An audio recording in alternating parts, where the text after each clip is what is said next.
Hey, hey, hey. It's Thursday. It's Thursday. It's Thursday. You almost had the weekend, boo. Oh, that's a little shiny. I was trying not to be dry. Look, I'm trying not to be dry. That's too much. That's too much. That's too much. Okay. Hey. Hey, fam. It's your girl. It's your girl, Michelle Franklin, Miss Michelle D.I. I should say Alan Franklin. Let me put that Alan in there. Because some Allens, honey, we legendary. Ow! Yes, baby, the Allen straight out of Tyler, Texas is legendary. Okay. Um, I'm feeling good today, y'all. Can you tell I'm feeling good today? Your girl Michelle Franklin, Miss Michelle D.I. is so funny. Why? Because I don't believe in coincidences. Only God's divine intervention in our lives. And Lord, I just mm, mm. I'm grateful today, y'all. I'm grateful today. Your community builder, honey. What does that mean? That means that I am here bringing you all the good information, all the things that you need, just to the core of me, honey. I want you to be better. I'm not one of them selfish people, baby. I gets good information and then I share it. Yes, I am your girl. I am a Romans 8 and 28 kind of girl, honey. Yes, I put it on a t-shirt. You know why? Because I believe that all things are working together, the good, the bad, and the crazy. They're all working together. I'm a Romans 8 and 28 kind of girl, honey. You got to look at life that way because life be lifing. Okay? Life be lifing, honey. Yeah, life be lifing. That's what my girl Jamaica says in my favorite clubhouse group, Black Coffee, Honey, and Grits. Honey, life be lifing. And it does. And so what are we doing today, honey? The whole month away. Where you been? What you doing? Catch up. It's the 11th, the whole month.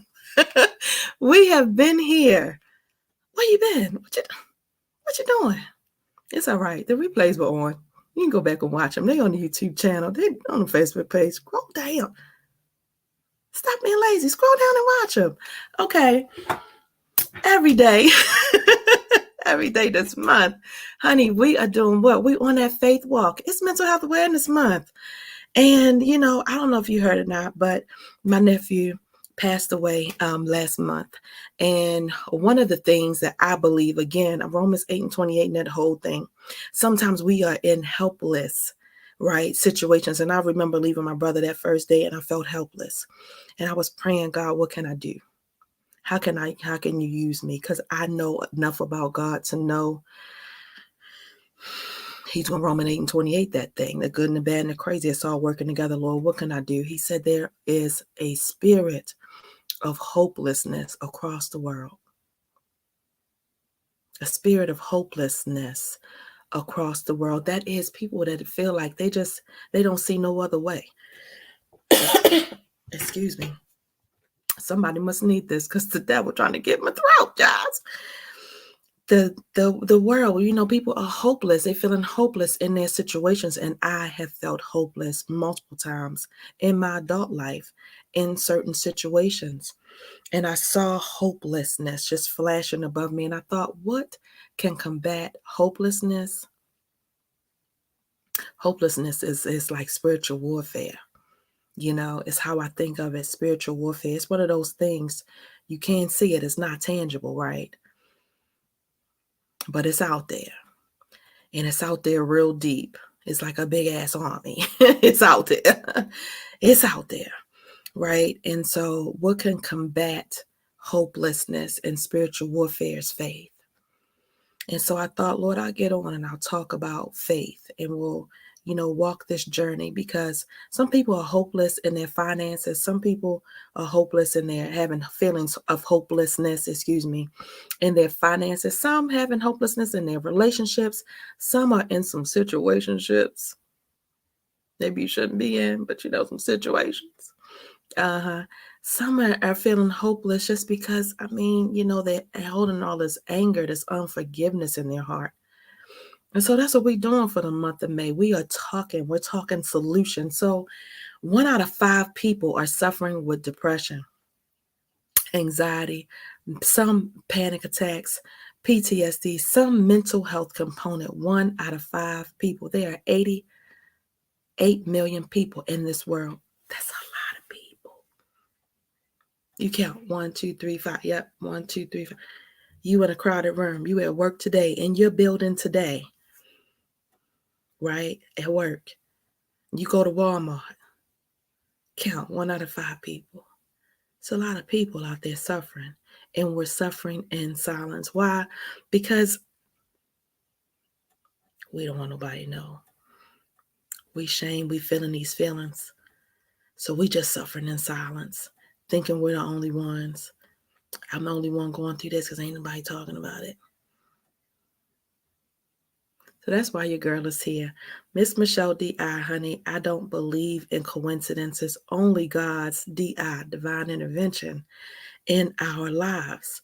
And each and every person that I have met along my path of very intentional healing to get my mental status back to where it needed to be, I started in 2019. Well, I started getting very intentional about my life, just very intentional. I was so disgusted with myself. Have you ever looked at yourself and been so disgusted? What are you doing? Who are you? Have you looked in the mirror like, who are you?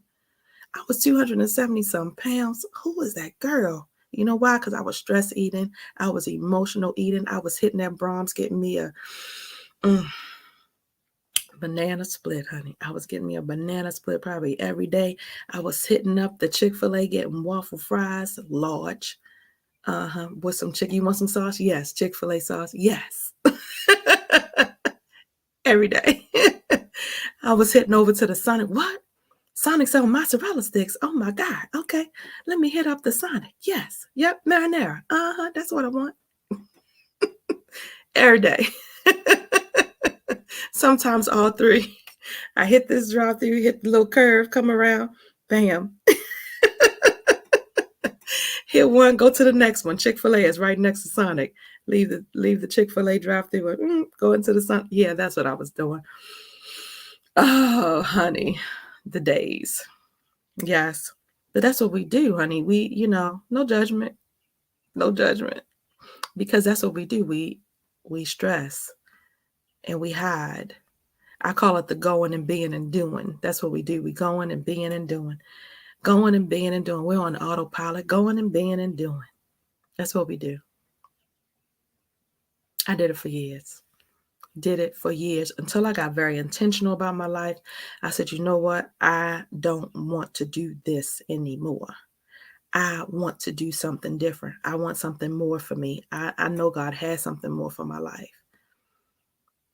I had already solidified my foundation of faith when my husband came home when my baby girl was 2 years old, said he didn't want to be married anymore. I had already solidified my foundation of faith. And so it's just sometimes you have these things in you, right?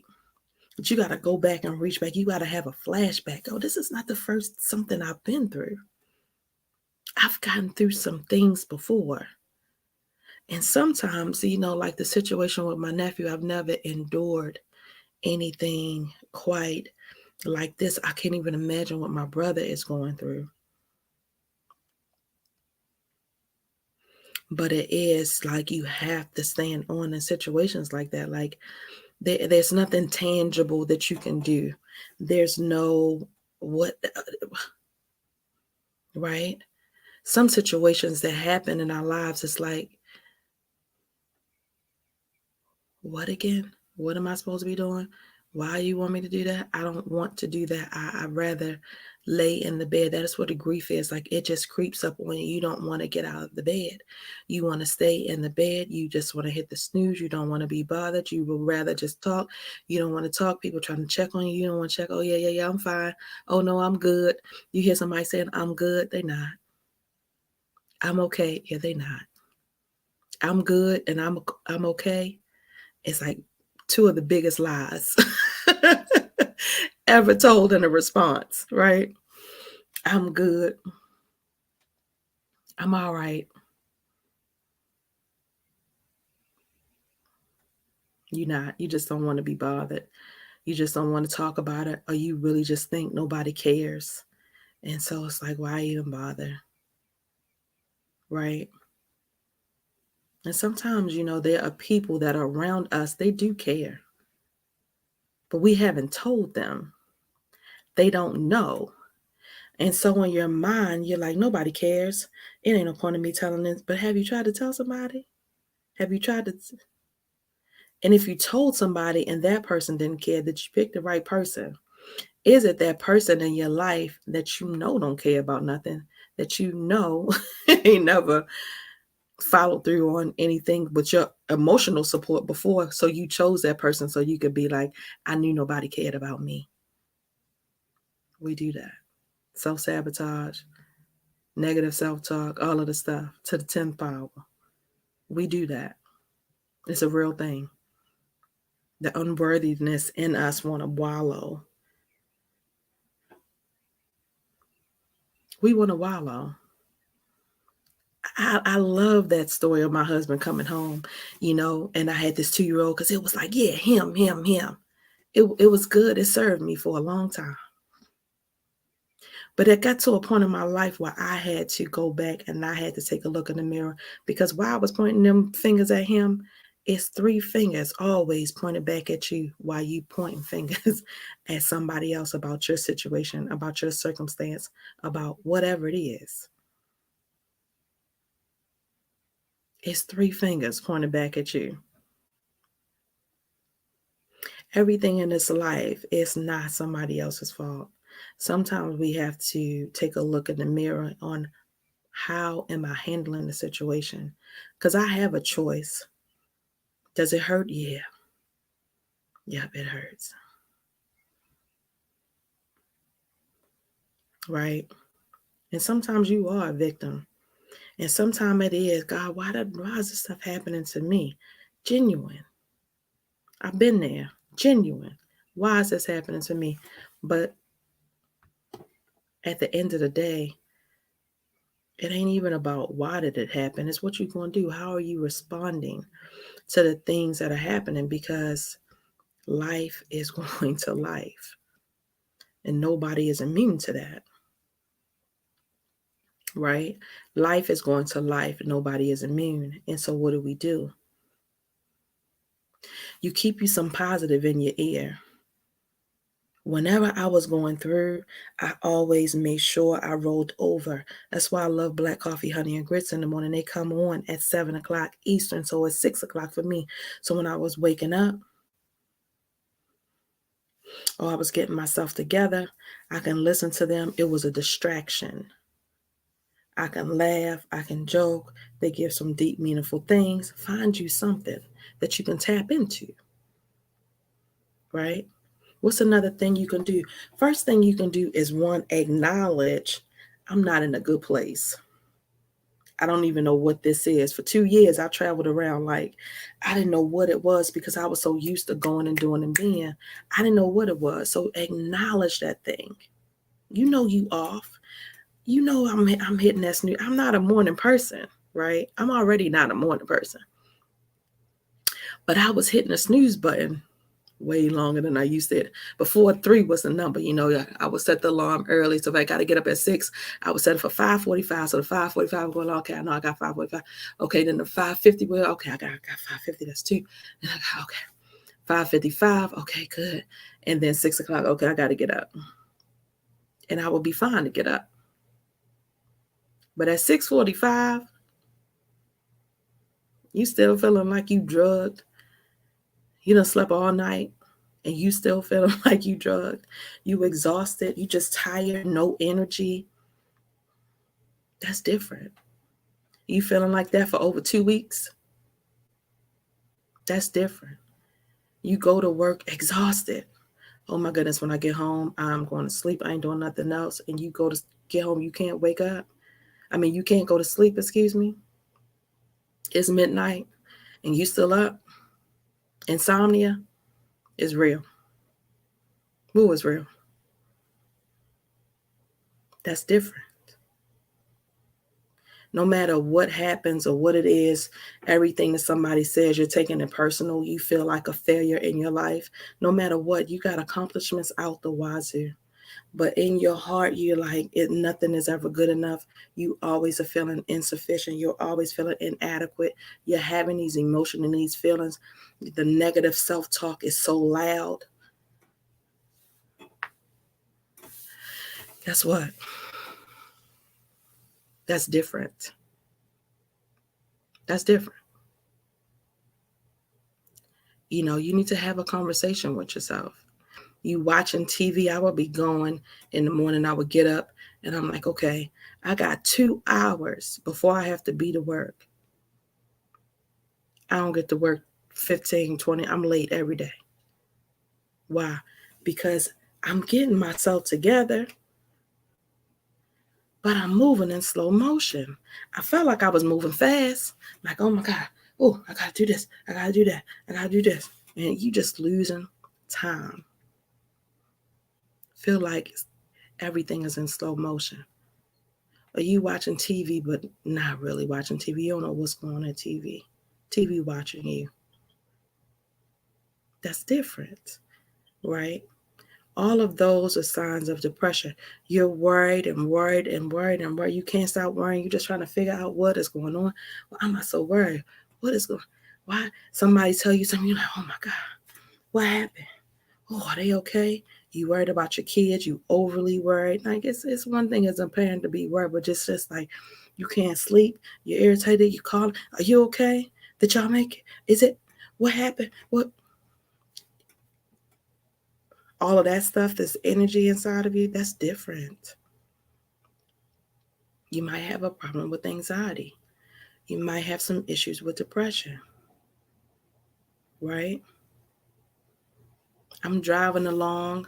You see, something that reminds you of somebody or something that happened to you, and all of a sudden, you're in another space. You're in another space and time. You don't even know what happened. You're losing space and time. That could be PTSD. You're triggered. You have an attitude. You're angry. You're saying mean things. You don't even know why you're saying these mean things. Even afterwards, you feel so bad, but you can't turn it off. You have no idea. You're like, damn, I ain't even gonna go all the way that bad. Golly. But you're going and you're in that thing, but you can't cut it off. Like in your mind, you're saying, damn, why am I cussing so much? I don't have to do this. I don't really, and you want to calm it down, but you can't calm it down. PTSD. Oh my God, Michelle, what you mean PTSD? I ain't never been in no wars or nothing like that. Yep, me neither. Me either, boo. Me either. But I've been in some situations where some traumatic things have happened and nobody talked about it. Nobody checked on you, girl. How you doing? What happened? What's going on? I've been in situations where things have happened where I didn't tell anybody for whatever reason, right? But they were traumatic situations. And I kept going and being and doing because I got to go to work. I got to take care of this girl. I got to go to it. I got to do this. I got to do. I got to do. I got to go to school. I got.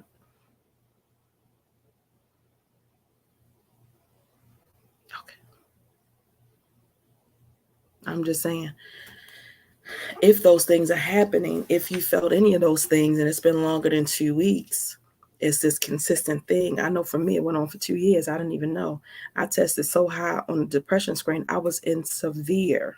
I was I was on the severe side of the screen. I was on the severe. It's funny now because I'm like, girl, you know you were doing too much. I was on the severe side, 22.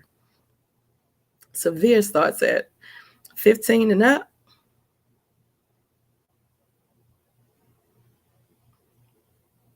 22. Yeah, just going and being and doing, helping everybody else, going and being and doing. And so we can't pour from empty cups, fam, right? You have to take some time to get to know what's going on with you. You have to take some time to fill your cup back up while we're still going and doing and being. We got to fill our cups up. So, what does that mean? It means check in. Check in with your doctor, even if you think. And if you're not sure, you can go to my link tree. Go on. I got free webinar and free depression and anxiety screening on my webinar under my link tree, so you can at least see where you are. If you don't have insurance, you don't have a doctor, I hear you, boo. It's plenty of resources. Go to my page. They're all there. They're all there. After any of my videos, my YouTube videos, I have, list. Go to anything of the description at the bottom. It's listed. There's help out there. Everything and available in your city. You can call 988. That is a new mental health resource for any city, nationwide, any and every. They will help you with resources for whatever you need. Because it's nothing embarrassing about needing a little help sometimes. Guess what? Each and every person that you think is strong and big, or whatever you holding up on this high pedestal, they needed help at one point in time in their life too. Oprah ain't always been Oprah. Tyler Perry used to sleep in his car, right? Steve Harvey used to sleep in his car. Tiffany Haddish used to sleep in her car. Kevin Hart, abusive, crazy-ass father. Trauma. His father threw him in the pool. The boy couldn't swim. How traumatizing is that? He made a joke of it. But guess what? Traumatizing nevertheless. So how many situations have you been in from your childhood that we haven't talked about, and you just been going and being and doing? Because that's what we do, especially in the African American community, honey. We're not talking about it. What goes on in my house stays in my house. You better not be talking about what goes on in my house. You better not be telling those people my business. Oh, I wish you would. This morning on Black Coffee, Honey and Grits, Jamaica, one of the girls, there's 5 of beautiful spirits on the show, but in the clubhouse room. But Jamaica shared, she said how her mom had beat her so much, she had whelps and stuff on her. And so she told her father. Her father was outside the home. She's thinking her father was going to protect her. Her father said, when you go to school, go and tell the counselor. So bless her heart, she goes to school. She go in there and tell the good counselors. You know what the counselors did? They called the mother. So the mother comes up to the school. So then can you imagine, this child has suffered this trauma, and I don't know what she got the beating for. I hear somebody say, well, did she deserve the beating? Does it really matter? Stay focused. Stay focused. The child was traumatized. Apparently, it sounds like her mom was a little abusive. If that's a thing, a little abusive. But you know, that's what we do. A little abusive. Right? The mom comes up to the school. She has to sit with her mother and the counselors, and they're telling her if this happens again. So she said the only thing that taught her mother to do was to whoop her without leaving marks. Unprocessed trauma.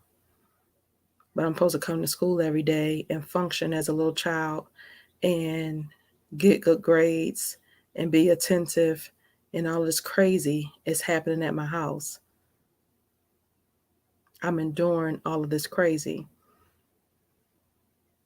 Unprocessed trauma from childhood. Have we dealt with that type of stuff? What have you had from your childhood that you haven't talked about that really affected you in a way? Daddy wasn't there. Mama wasn't there. Or daddy was there. This guy this morning said his dad was there, but he was angry.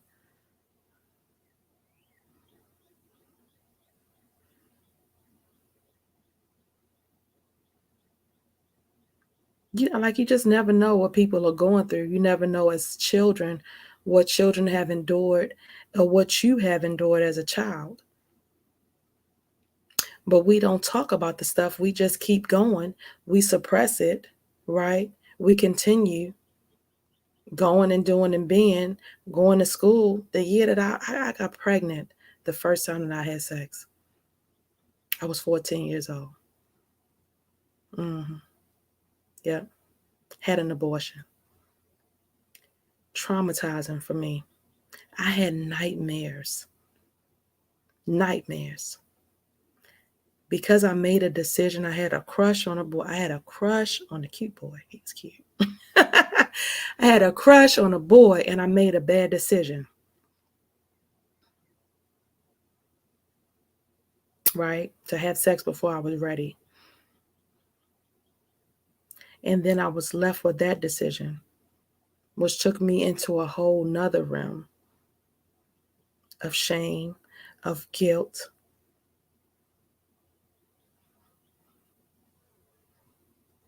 My mom did send me to a therapist. I don't remember any of it. It didn't stop the nightmares. I don't remember any of the conversation. I remember not wanting to talk about it. I remember that much because I just wanted it to be over. I don't want to talk about it. I just want it to be over. A lot of us do that too. We just kind of hide, like, it just doesn't exist. If I don't talk about it, it's just going to go away. Well, guess where it goes, honey? It goes down in the pit of your belly and it stays there. So that's why I ask people, what's in the pit of your belly? Think about where all of the fat is in your belly. It's all the emotions stored that we have, and it's all the unprocessed trauma. It's all the emotions that we just bottle up and push down. It's in there. What's in the pit of your belly, honey? Where's most of your fat? All unprocessed trauma, emotion stuck in your body. Yeah. It's Mental Health Awareness Month, fam. We got to start talking about these things. We have to start having these uncomfortable conversations. These are the elephant in the room conversations that you need to have with yourself. Who are you in this world? How do you want to show up? What do you like? What don't you like? When your father did this to you, how did it make you feel? When your mama said this to you, how did it make you feel?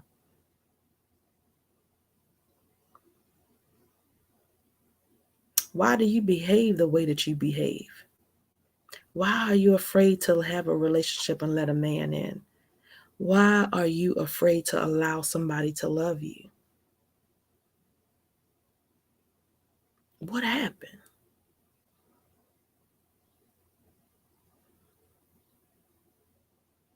Do you have any unworthiness in your belly? Do you? Everybody's like, girl, bye. I ain't got no unworthiness in my belly. Let me tell you something. If you would have asked me prior to 2019, I would have said the same thing. I would have said the same thing. Girl, bye. Boy, bye. What are you talking about? Unworthiness in my belly. Of course, I love myself. Of course, I love myself. Saying you love yourself and behaving like you love yourself is two different things. It's two different things. And I had to learn that. I was saying that I love myself, but it wasn't showing up. It wasn't showing up in the way that I was picking the men that I was allowing to be in my life. It wasn't showing up in the way that I was even treating myself day to day. Or how about not treating myself? The lack of self care that I was giving myself at that period of my life. It's all relevant. It's all relevant. We have to make these uncomfortable conversations again a part of our normal conversation. That is the whole purpose. That is why I am on this side of heaven, honey, to have the uncomfortable conversations, to break the stigma associated with mental health, depression, anxiety, panic attacks, PTSD, all of it. All four things, very specifically, because I know how they affected me. And people look at me like, oh my God, you're smiling all the time. Well, guess what? When they say check on your friends to smiling, that's real. Because I'd be out and about smiling all day. And I'd be out and be happy. But when I got home and I got back to the reality of my life and the reality of situationships and reality of relationships and things that I didn't have any control over that was bothering me, not knowing how to process that thing, feeling stuck, feeling hopeless.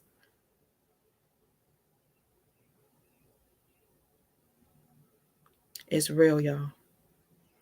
It's real.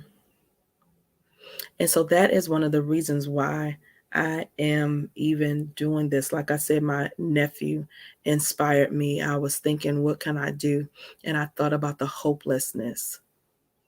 Having faith is the only thing that I know combats hopelessness. I know that we are under spiritual warfare. The things that you have to fight with, because there are some things that come, I'm telling you, the devil gets busy. I don't know what you call him, but I call him the devil. He gets busy. He is trying his best. He is lurking to and fro. Guess what he's trying to do? Take your ass up out of here. His job is to get you from the beginning of birth until your time is out, to your dash, in the middle of your dash, or your dash is done, without you fulfilling purpose. You think he wouldn't love for me to stay and wallow, to stay in darkness? You don't think he would love for you to stay in darkness? All them gifts you got inside of you, all the people that you can help, all the joy that you can bring to somebody, to people's lives, you don't think?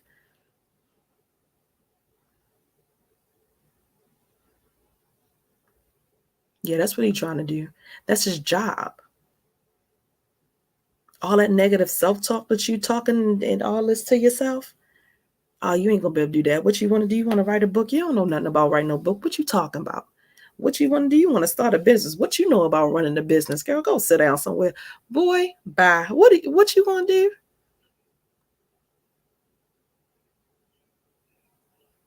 I got an interview. It is gonna be on today. It is gonna be on today. I got an interview with my cousin Demetrius. I'm so proud of him, honey. He said he had 4 felonies. What you mean you got 4? What you mean you wanna get a job? You wanna start your own business? What you know? What you been doing? What you talking about?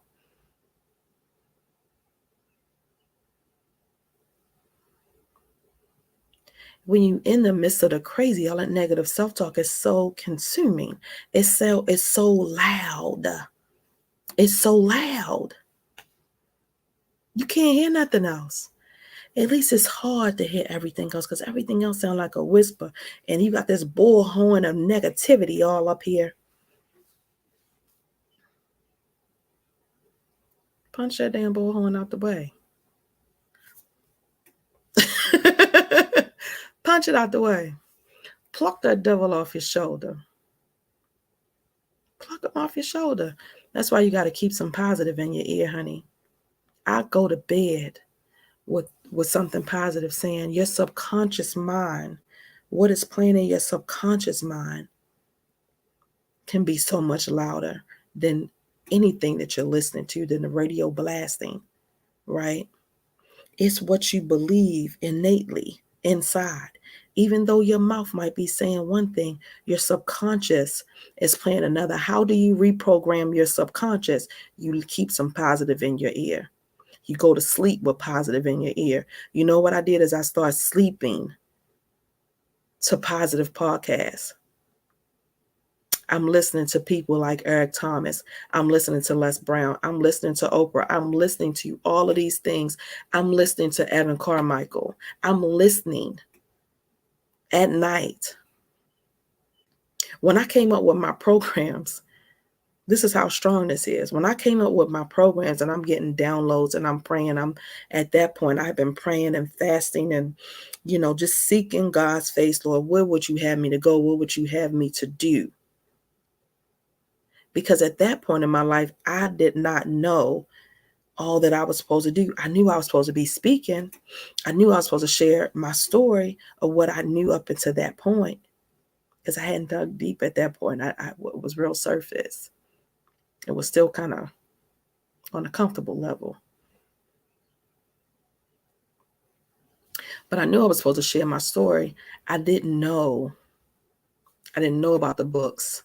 I didn't know about the programs and these visions that I have now. I mean, I have programs upon programs. I have visions that I mean, just, I can't even tell you all of the things that I see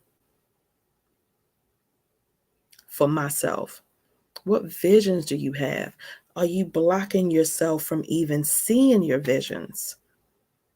You can't get them until you get still, honey. You got to get still and ask God to show you.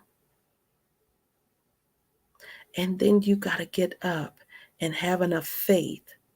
You take one step, I promise you, you're going to take two. You got to have enough faith that it's going to work out, that the vision that He is showing you is yours. It doesn't matter what it look like. Don't matter who agree. It ain't for everybody. So you going to say, hey, so-and-so, God gave me this vision. What you think? Oh, man, what the hell? Man, we from Baltimore. Don't nobody do that. And you go back all defeated. I have a girlfriend right now that started the first lash studio, Lucretia Store, started the first lash studio here in Tyler. Teaching, educating.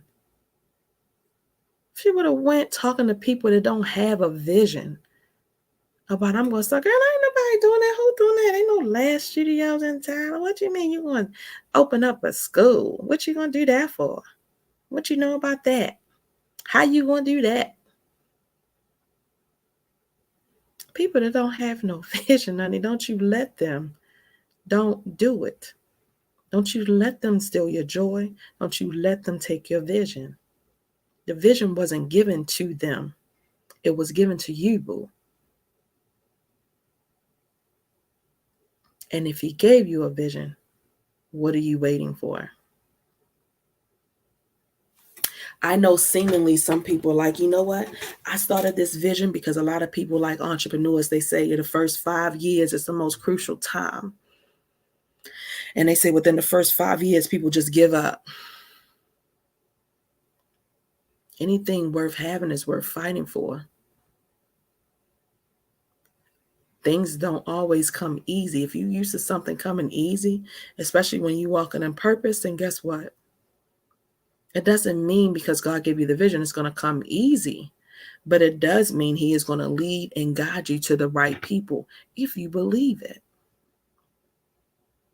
I have a friend right now. This is why I'm a little bit later this morning. I have a friend right now. We were talking in October. And I was telling her, yeah, this is what you need to do, this research and this and that and blah, blah, blah. So I'm just giving her advice. We just talking. You know what she's doing? We're launching her vision. We're launching her vision. You know why? Because faith without works is dead, honey. She had faith. She's working it. And God is bringing her the people. I met this woman on Clubhouse. I ain't never met her physically before in my life. But guess what? I'm invested. She got a whole team of people that's what invested, because God is going to send you some good, genuine people to help you with your vision if you would just believe. He's going to point you to the right direction. You're going to get the information that you need. If you don't have to have all the steps, honey, listen to what I'm telling you. You don't have to have all the steps. You just have to believe. You just have to do it. Put some effort forth. If you don't know how to do something, take a class. Invest in yourself. Stop looking for every damn thing for free. The free 99 ain't always where it's at, honey. Don't get me wrong, because I've had situations and sometimes I had to start and get free and I got to look it up and do myself. But sometimes you got to get a deeper understanding. If you don't invest in yourself, why do you expect somebody else to invest in you? When I got serious about my life in 2019, every program that I was in, I couldn't afford it. But you know what I did? I was very transparent. Hey, I ain't got no money for this, but guess what? I'm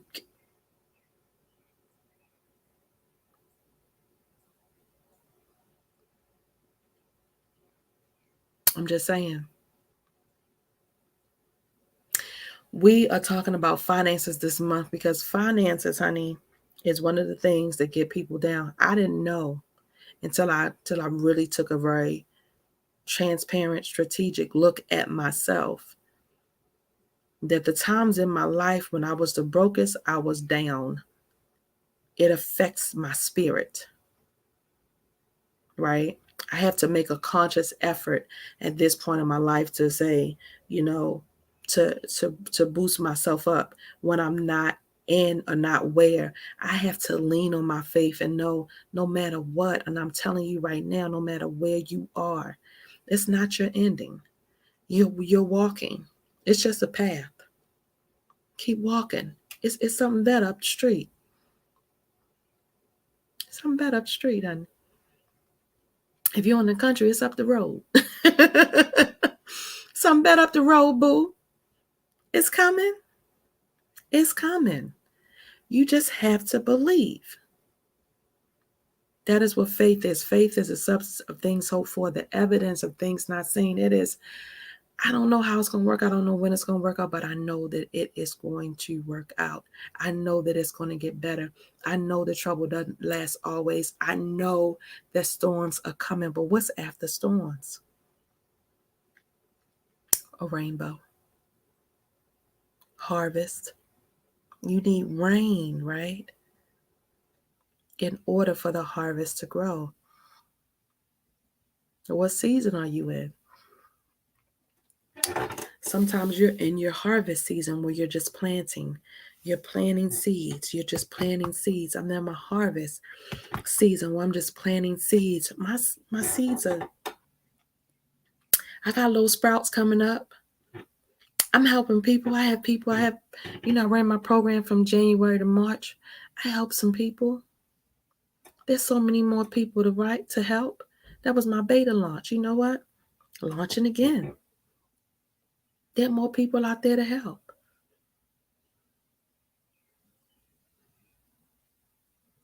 In the same time that I'm launching and doing this, I'm preparing. I had somebody tell me, Michelle, you're not even on that level yet. I ain't even, I didn't,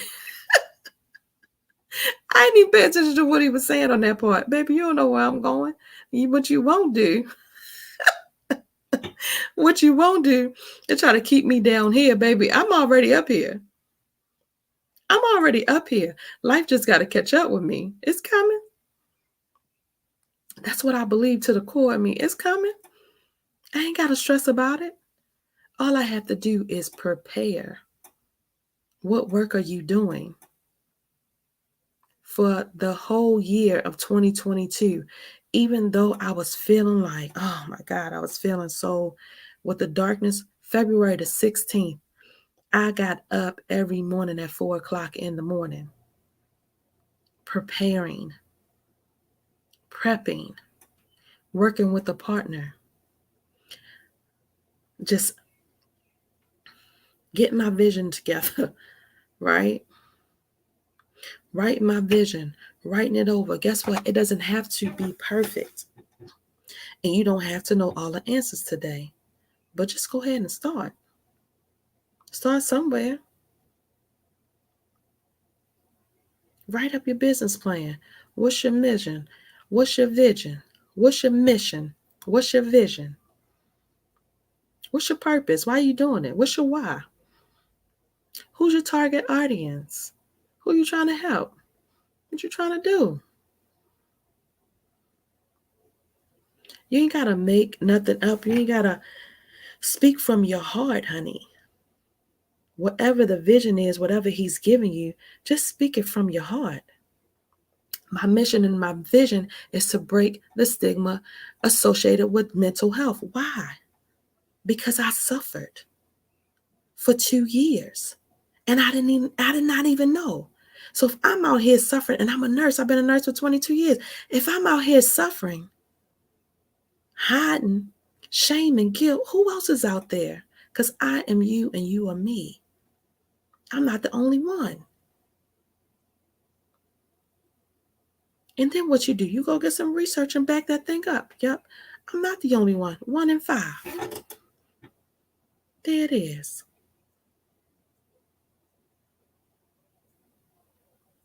It's so many things. It's so many workshops. Invest in yourself, honey. That's all I'm saying. Take some time and invest in yourself. And then you want to do something different, right? When it comes down to the finances, do something different. Education was one of the things Rich Dad Poor Dad talked about. Everybody want a get rich quick scheme. Mr. Robert Kawasaki and Rich Dad Poor Dad. We've been reading this because for me, I want my finances to go to another level. You know what I said? That's one of the things that affected my mental health, like I said earlier. So what can I do different? I can learn from somebody else. This is what I can do different. He got 6 lessons in this book. We're on lesson 3. Honey, this has been amazing. Lesson 1 was the rich don't work for money. Baby, you had me right there. What they do? What they doing? I want to know what they doing. What they doing? I'm trying to be there. Lesson 2 is why teach financial literacy. We covered the review yesterday. Why teach financial literacy? Baby, because it's necessary. I made a post earlier today. If you don't even know that it's a game being played over there, you trying to get in the game and you don't even know the game being played. You don't know the rules. How you gonna play the game? It's not as if we're not capable. It's not as if you're not capable to bring your gift or your dream together, but you are allowing fear, you're allowing shame, you're allowing self-doubt, you're allowing guilt, you are allowing grief. You know how long I sat in darkness? And I'll sit in darkness, come out of darkness, and something happened and be back in darkness. How long are you taking time for granted? As if you have time. That is the devil's job, again, is to distract you. So these things that are happening to you, I know it seems jacked up, but it's a mirage, boo. It's a distraction to keep you from purpose, to keep you distracted long enough until what? Your time is up. Next thing you know, how many people have you seen, older people? Man, I wish I would have. Les Brown tells a story. He says the richest place in the world is the graveyard. How many gifts are buried in the grave, babe? You want to go and your gifts that's inside of you. And I know for me, I have multiple gifts inside of me. Do I want to go and have my gifts buried with me, or do I want to give them to the world? No, honey, I'm going empty. I want you to go empty. You don't want to have those feelings of regret, right? You don't want to have those feelings of regret. You want to go empty. So we're doing something different. We're going in, honey. Chapter 3, lesson 3, mind your own business. This says the rich focus on their asset columns. The assets are things that make you money. Liabilities are things that take money away from you. Your girl is learning. Okay.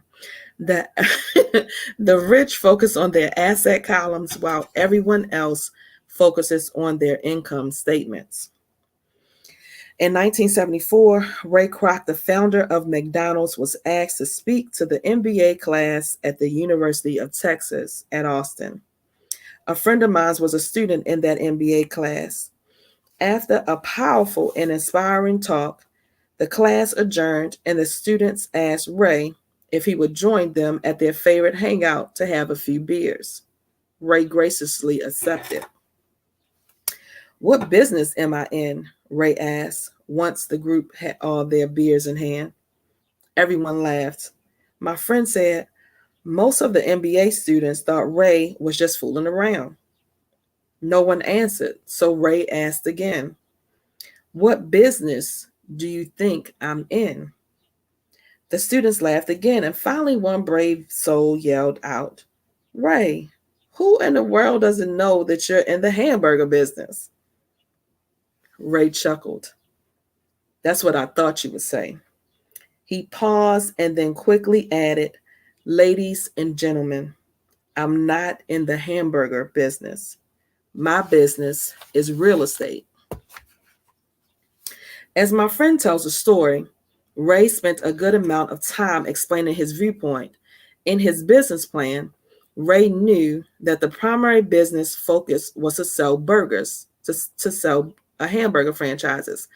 But what he never lost sight of was the location of each franchise.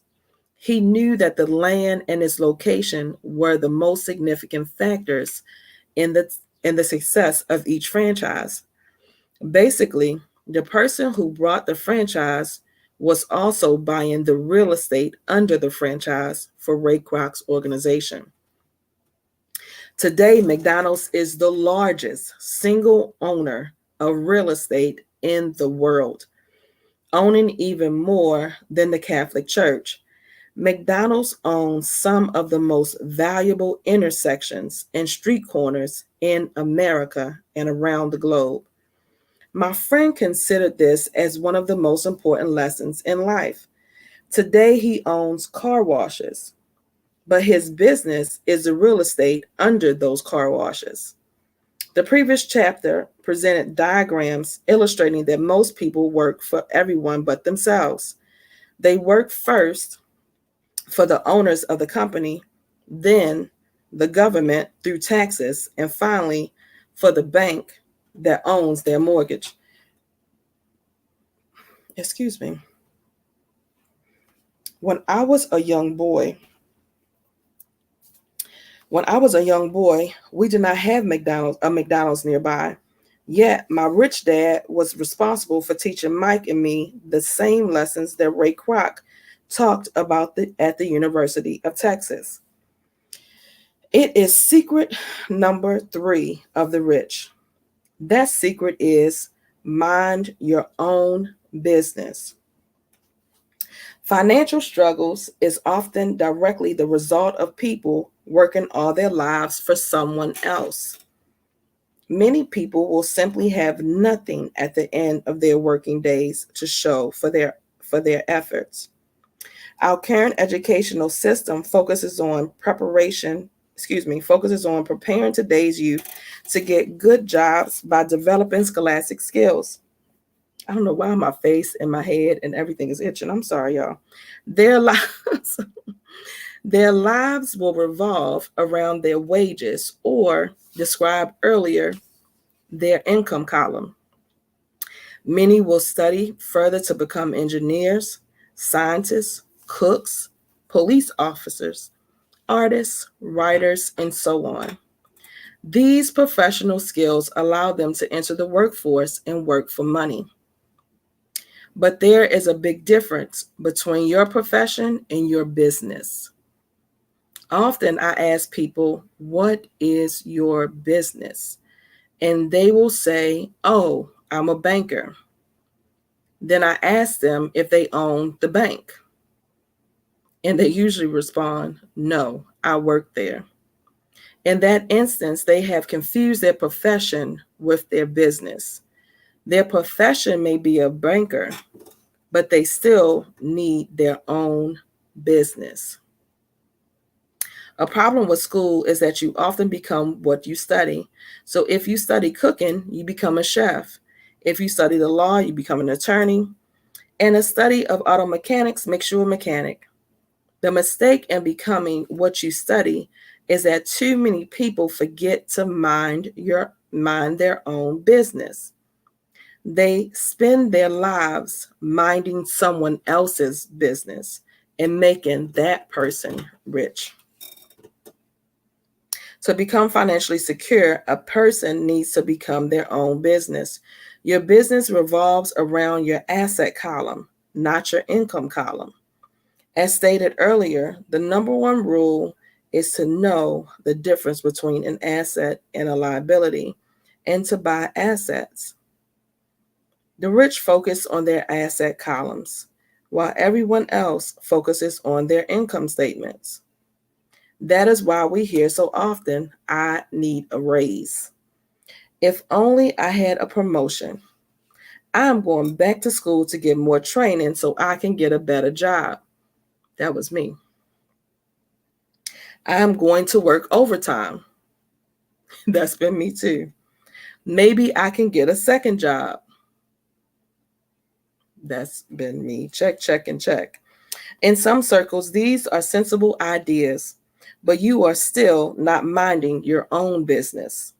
These ideas are still focused on the income column and will only help a person become more financially secure if the additional money is used to purchase income generating assets. Let me read that again. The ideas are all still focused on the income column. That means that's how the middle class thinks. Only to get a job. I get a job. I get a job. I got to work. I got to work to earn this money. I got to work overtime to earn this money. That's how we run ourselves ragged and run ourselves in a hole, right? You can't even enjoy retirement because what? You're focused on that income column. It says will only help a person become more financially secure if the additional money is used to purchase income generating assets. Again, assets is what brings us money. Only assets is what we need to be focused on. What are the assets in your life? And if you don't have any, you need to get you some. This is a little tidbit on the side. It says 25 years later, fast forward 2022, McDonald's, KFC, and Burger King hold the spots as the three largest global franchise brands, with Subway and Starbucks in the hunt. In 2021, McDonald's alone posted global sales of $89 billion, and industry-wide sales growth is consistently in the double digits. It doesn't matter what McDonald's do. McDonald's is even with the vegan stuff coming, even with all of that, coming. McDonald's is always. I can't see McDonald's not being McDonald's. The other box says financial struggle is often the result of people working all their lives for someone else. Financial struggle is often the result of people working all their lives for someone else. Next, the primary reason the majority of the poor and middle class are fiscally conservative, which means I can't afford to take risk, is that they have no financial foundation. They have to cling to their jobs and play it safe. When downsizing became the in thing to do, millions of workers found out their largest so-called asset, their home, was eating them alive. Their asset was costing them money every month. Their car, another asset, was eating them alive. The golf clubs in the garage that cost $1,000 were not worth $1,000 anymore. Without job security, they had nothing to fall back on. What they thought were assets could not help them survive in a time of financial crisis. I assume most of us have filled out a credit application to buy a house or a car. It's always investing to look at the net worth section because of what accepted banking and accounting practices allow a person to count as assets. One day, when I wanted a loan, my financial position did not look too good. So I added my new golf clubs, my art collection, books, electronics, Armani suits, wristwatches, shoes, and other personal effects to boost the number in the asset column. But I was turned down because I had too much investment real estate. The loan committee didn't like that I had made so much money from rent. They wanted to know why I did not have a normal job with a salary. They did not question the Armani suits, the golf clubs, or the art collection. Life is sometimes tough when you do not fit the standard profile. I cringed every time I hear someone say to me that their net worth is $1 million or $100,000 or whatever. One of the main reasons net worth is not accurate is simply because the moment you begin selling your assets, you are taxed for any gains. So many people have put themselves in deep financial trouble when they run short of income. To raise cash, they sell their assets, but their personal assets can generally be sold for only a fraction of the value that is listed on their personal balance sheet. Or if there is a gain on the sale of the assets, they are taxed on the gain. So again, the government takes its share, thus reducing the amount of available to help them out of debt. This is why I say someone's net worth is often worthless than what they think. Start minding your own business. Keep your daytime job, but start buying real estate. Excuse me. Start buying real assets, not liabilities or personal effects that have no real value once you get them home. A new car loses 25% of the price you pay for it the moment you drive it off the lot. It is not a true asset, even if your banker lets you list it as one. My $400 new titanium driver was worth $150 the moment I teed off. Keep expenses low, reduce liabilities, and diligently build a base of solid assets. For young people who have not yet left home, it is important for parents to teach them the difference between an asset and a liability. Get them to start building a solid asset column before they leave home. Get married, buy a house, have kids, and get stuck in a risky financial position, clinging to a job and buying everything on credit. I see so many young couples who get married and trap themselves into a lifestyle that will not let them get out of debt for most of their working years. For many people, just as the last child leaves home, for many people, just as the last child leaves home, the parents realize they have not adequately prepared for retirement and they begin to scramble to put some money away. Then their own parents become ill and they find themselves with new responsibilities. So, what kind of assets am I suggesting that you or your children acquire? In my world, real assets fall into the following categories: businesses, um, businesses that do not require my presence. I own them, but they are managed or run by other people. If I have to work there, it's not a business, it becomes my job. Hmm. Businesses that do not require my presence, I own them, but they are managed or run by other people. Okay. If I have to work there, it's not a business, it becomes my job. Okay. Stocks, bonds, income generating real estate, notes, royalties from intellectual property such as music, scripts, and patents. Anything else that has value, produces income, or appreciates and has a ready market.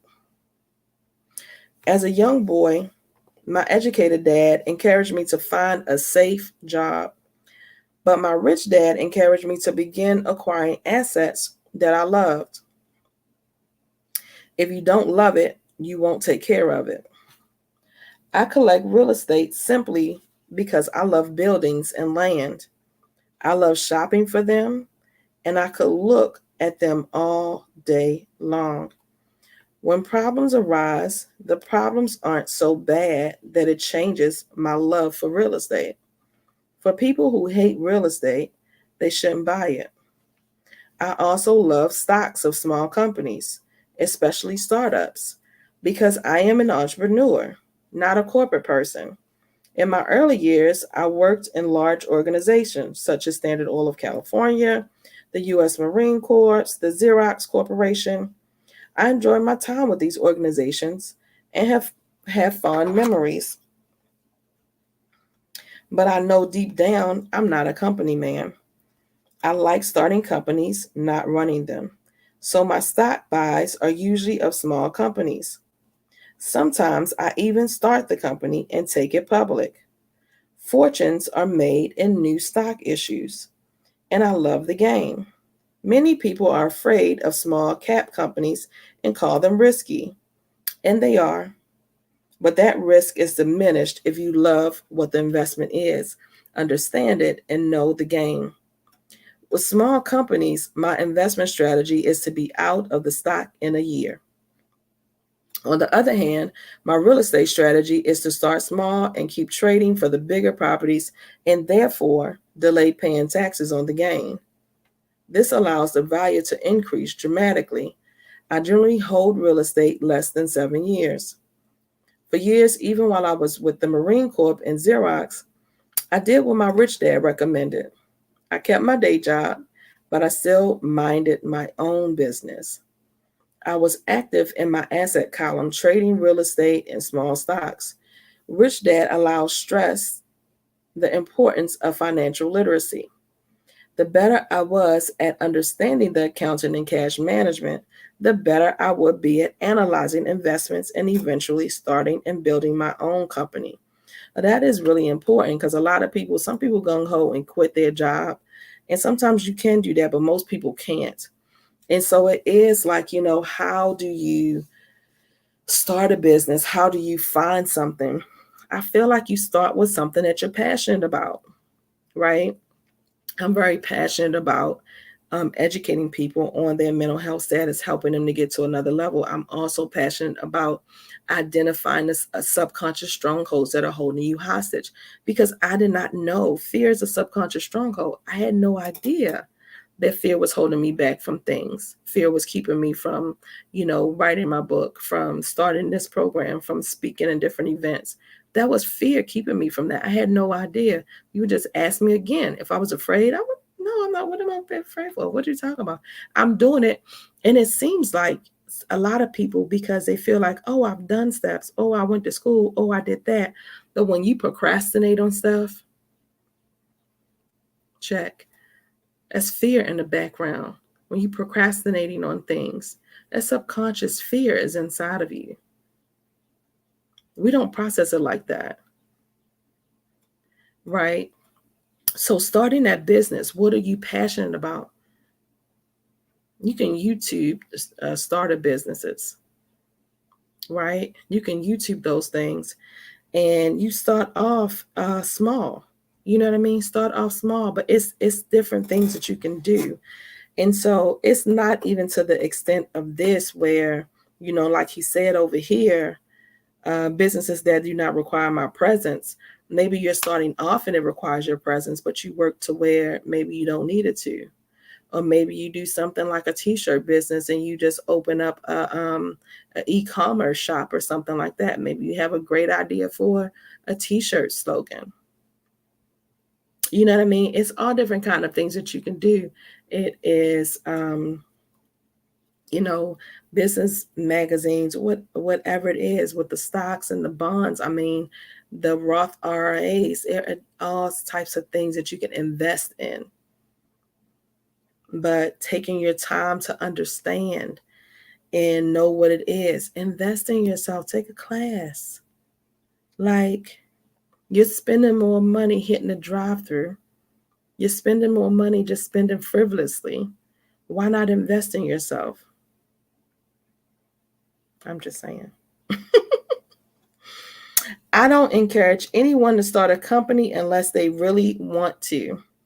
Knowing what I know about running a company, I wouldn't wish that task on anyone. There are times when people can find employment and starting a company seems like the best solution. But the odds are against success. We talked about this. 9 out of 10 companies fail in the first 5 years. One of those that survive the first 5 years, 9 out of every 10 of those eventually fail as well. So only if you really have the desire to own your own company do I recommend it. Otherwise, keep your day job and mind your own business. Well, when I say mind your own business, I mean to build and keep your asset column strong. Once a dollar goes into it, never let it come out. Think of it this way. Once a dollar goes into your asset column, it becomes your employee. The best thing about money is that it works 24 hours a day and can work for generations. Keep your day job, be a great, hardworking employee, but keep building that asset column. That was Dr. Cushman. Excuse me. He would see a patient every 10 minutes.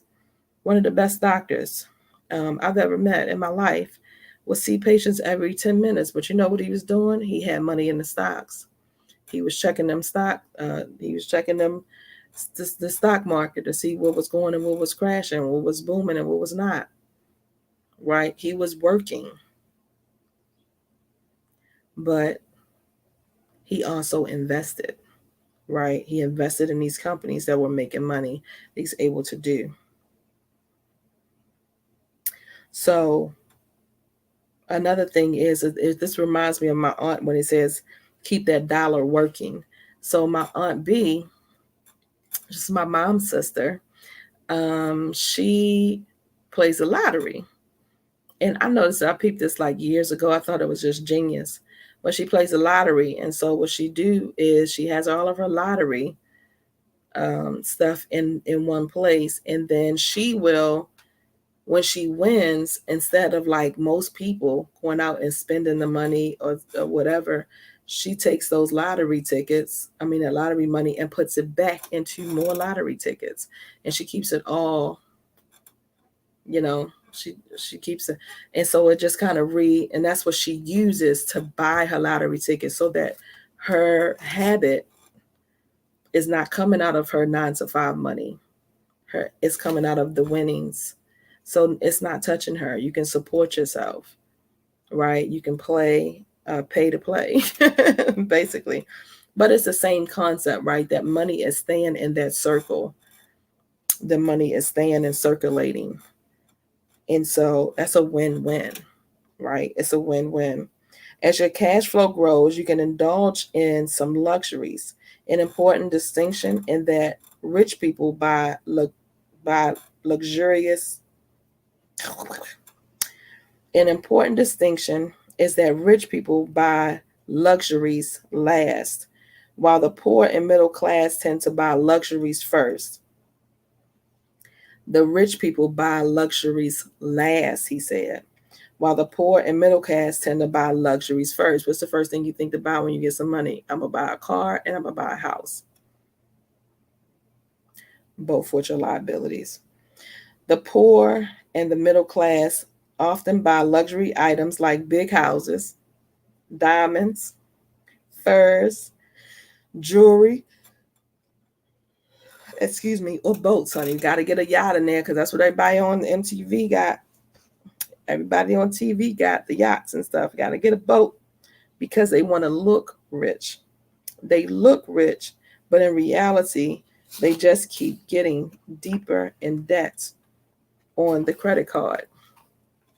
The old people, the long-term rich, build their asset column first. Then the income generated from the asset column buys their luxuries. The poor and middle class buy luxuries with their own sweat, blood, and children's inheritance. Wow. The poor and middle class buy luxuries with their own sweat, blood, and children's inheritance. That's a ouch for real. A true luxury is a reward for investing in and developing a real asset. For example, when Kim and I had extra money coming from our apartment houses, she went out and bought her a Mercedes. It didn't take any extra work or risk on her part because the apartment house bought the car. She did, however, have to wait 4 years while the real estate investment portfolio grew and began generating enough extra cash flow to pay for the car.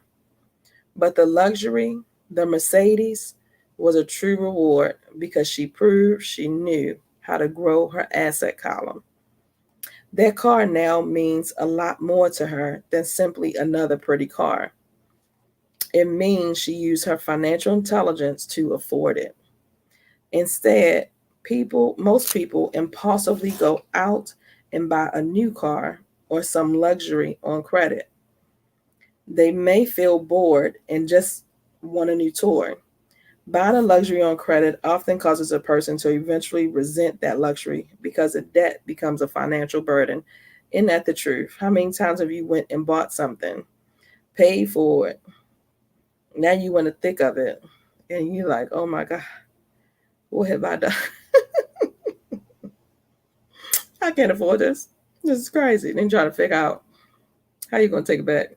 Oh, do I take it back? Oh, it's gonna be embarrassing if I take it back. Oh, if I gotta take it back, everybody going, nope.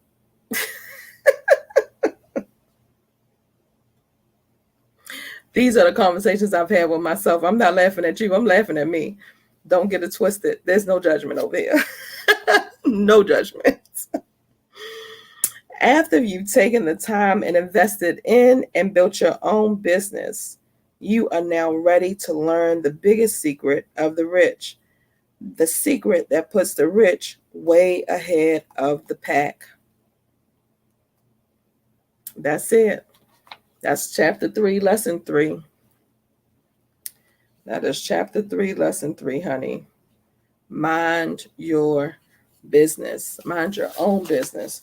What business are you thinking? What business are you putting together? What business can you put together? What can you do? Again, not a get rich queen dream, but it's something that you're passionate about. If you're doing something that doesn't feel like work, like this doesn't feel like work to me. Even people like, to tell your business. Last night I had an event. A young lady, Miss Curl, invited me to speak on one of her stages. She's doing an event for the month of May.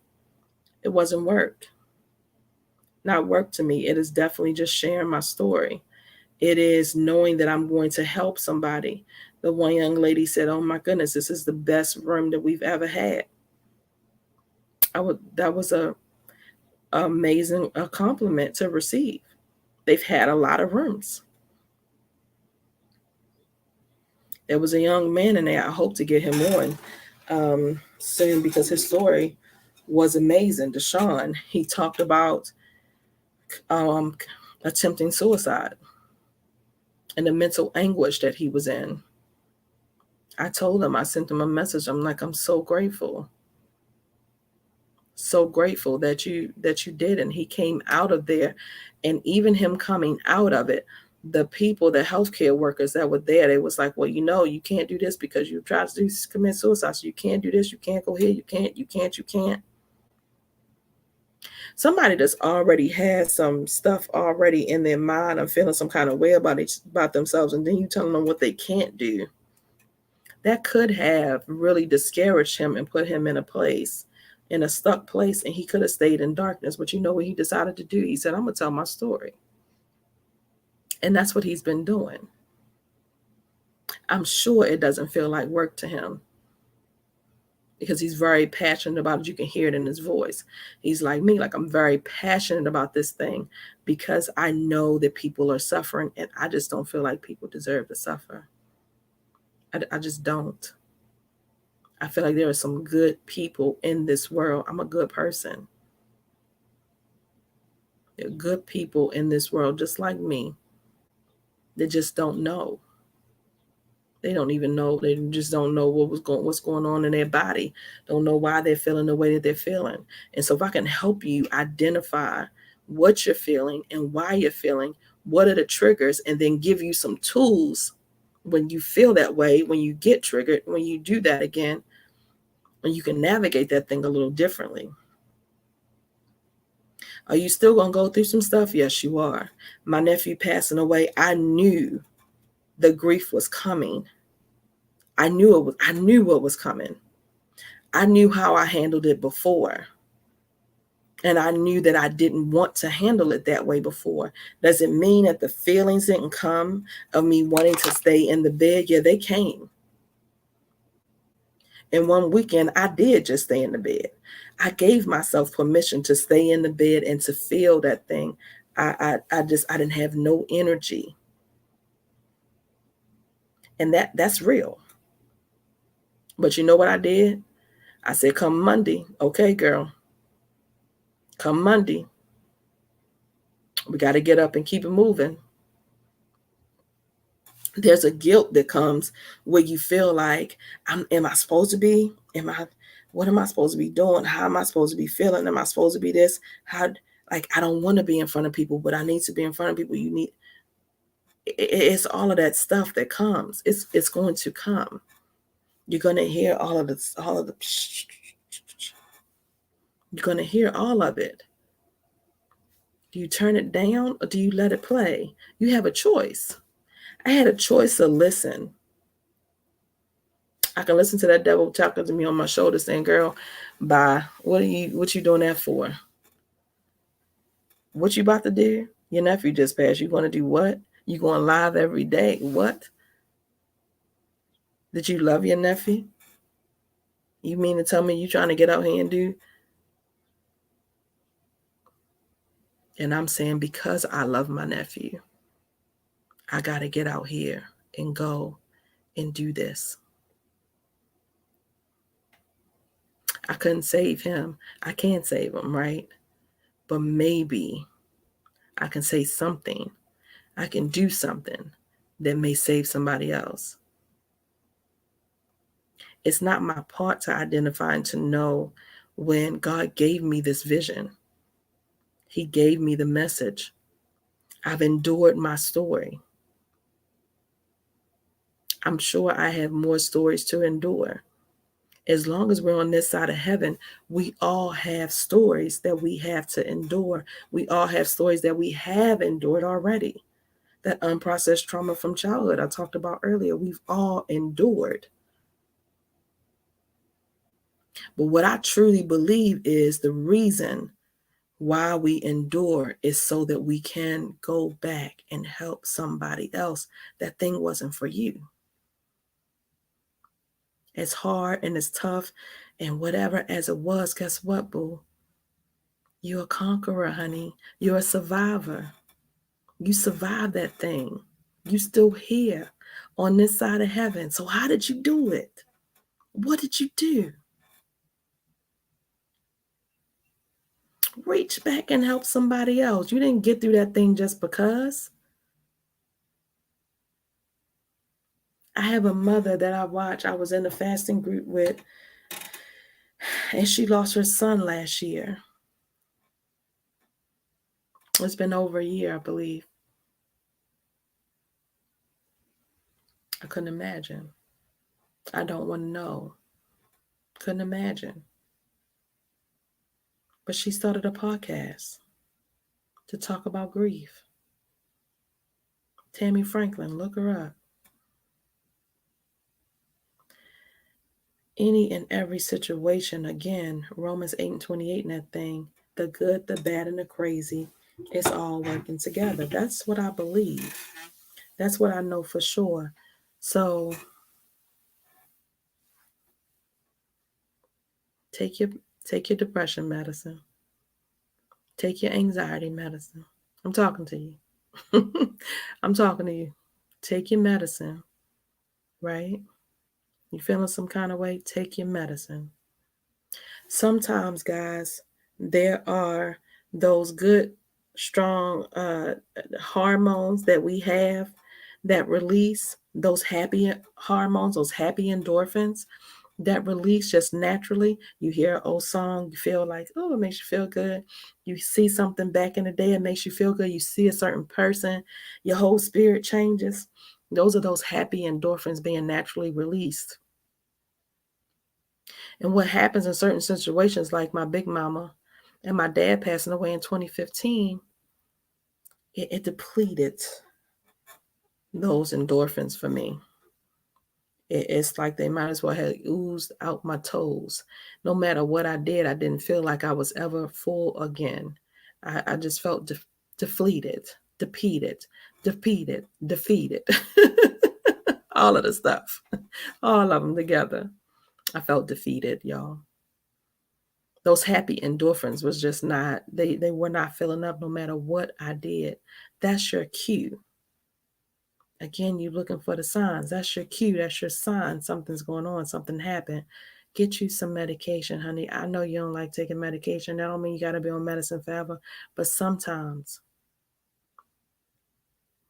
yes, there's some natural things out there that you can do. You can go out and you can exercise. Exercising does bring in natural, healthy endorphins and helps to raise. Going to bed on time, putting yourself on a schedule. I know you said you were going to go to bed, but being more conscious of it. And no matter how you're feeling, even if you're laying there, you just lay there, put that positive in your ear. Now that I don't need that positive like that, what I listen to every night is Psalms 91. I have a thing on YouTube I listen to. It's either Psalms 23, Psalms 91, or it's a combination of both of them. Yea, though I walk through the valley of shadow of death, I will fear no evil because thou art with me. Replaying in my mind every night subconsciously.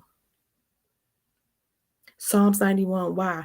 Because when I was fasting, the facilitator, Chris, that's his favorite scripture, and he introduced me to that scripture. So that's my second favorite scripture. Nope. Maybe my third. Faith is the substance of things hoped for, evidence of things not seen, is my favorite scripture. Psalms 23. Honey.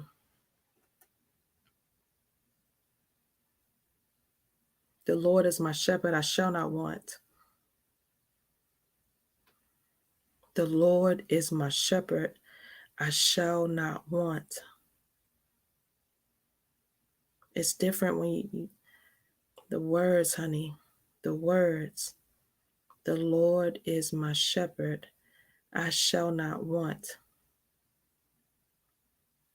You got to feel that thing.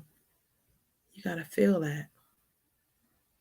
You got to shift your mindset of how you're processing things.